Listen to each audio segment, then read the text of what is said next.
आज के क्लास में हम लोग क्लास 8 के वर्ग और वर्गमूल के वर्ड प्रॉब्लम से रिलेटेड क्वेश्चन को पढ़ेंगे। तो चलिए इसको स्टार्ट करते हैं। तो पहला क्वेश्चन हम लोग का है कि किसी सभा में 156 रुपये 25 पैसे चंदा के रूप में वसूले हैं। सभा में उपस्थित मनुष्यों ने उतने ही पैसे दिए जितने कुल मनुष्य थे। तो सभा में कितने मनुष्य थे? यानी किसी सभा में 156 रुपये 25 पैसे चंदा के रूप में इकट्ठा हुआ और उस सभा में हर इंसान उतना ही पैसा देंगे जितना मनुष्यों की संख्या है। जैसे एग्जाम्पल के रूप में अगर 10 मनुष्य हैं तो हर मनुष्य 10-10 पैसा देंगे। अगर 100 मनुष्य हैं तो हर मनुष्य जो है 100-100 पैसा देंगे। तो ऐसी स्थिति में 156 रुपये 25 पैसे चंदा के रूप में इकट्ठा हुआ है। तुम लोग को बताना है कि इस सभा में कितने लोग आए थे। तो इस क्वेश्चन बहुत आसान क्वेश्चन है। इसको हम सबसे पहले मानेंगे कि माना कि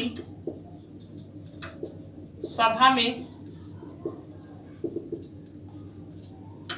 कुल मनुष्य, मान लेते हैं कि सभा में x मनुष्य आए थे।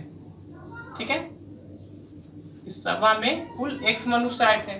तो जब सभा में x मनुष्य आएंगे तो ऐसे स्थिति में हर मनुष्य x पैसा ही देंगे। तो लिखेंगे एक मनुष्य ने द्वारा दी गई चंदा की राशि, द्वारा दिए गए चंदा की राशि, एक मनुष्य चंदा के रूप में कितने पैसा देते हैं? तो x पैसा ही देंगे। ठीक है, अब ये 156 रुपये 25 पैसे को, क्योंकि मनुष्य जो पैसे दिए मतलब जो भी चंदा दिया गया है वो पैसे के रूप में दिया गया है, तो 156 रुपये 25 पैसे को हम पैसा बदल देंगे। तो 156 रुपये 25 पैसे को हम 156-25 पैसा लिख सकते हैं। ठीक है, तो टोटल इतना पैसा इकट्ठा हुआ है।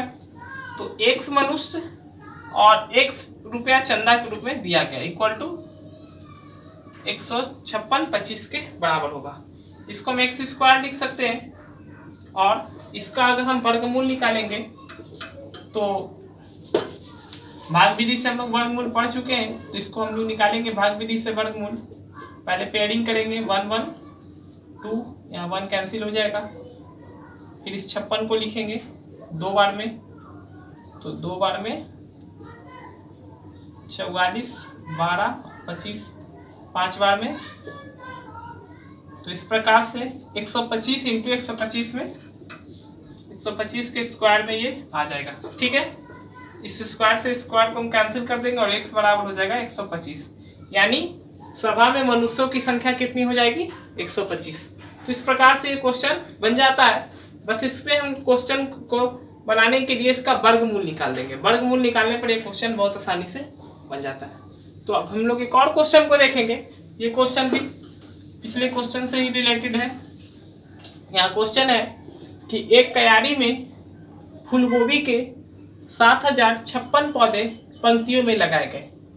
प्रत्येक पंक्ति में पौधों की संख्या उतनी ही है जितनी पंक्तियां हैं, तो पंक्तियों की संख्या ज्ञात करना है। यानी इस क्वेश्चन में बोला गया है कि एक क्यारी में फूलगोभी के 7056 पौधे लगाए गए हैं और क्यारी में पंक्तियों की संख्या उतनी ही होगी जितनी एक पंक्ति में पौधों की संख्या। यानी एक पंक्ति में अगर हम 50 पौधा लगाते हैं तो पंक्तियों की संख्या भी जो है 50 होगी। तो इसी प्रकार से हम लिखेंगे माना कि पंक्तियों की संख्या, हम पंक्तियों की संख्या को x मान लेते हैं। तो पंक्तियों की संख्या को जब हम x मानेंगे तो एक पंक्ति में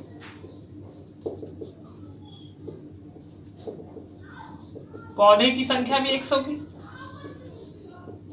एक पंक्ति में पौधे की संख्या भी x होगी, क्योंकि हम लोग, मैंने अभी बताया कि पंक्ति की जितनी संख्या है उतनी ही एक पंक्ति में पौधों की संख्या है।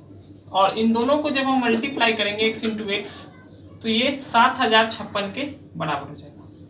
अब हम इससे 7056 का वर्गमूल निकालेंगे। इसको हम इस प्रकार से भी लिख सकते हैं x इंटू x स्क्वायर और 7056 स्क्वायर यहाँ से अगर हम हटाते हैं तो बराबर के दूसरी तरफ रूट आ जाता है।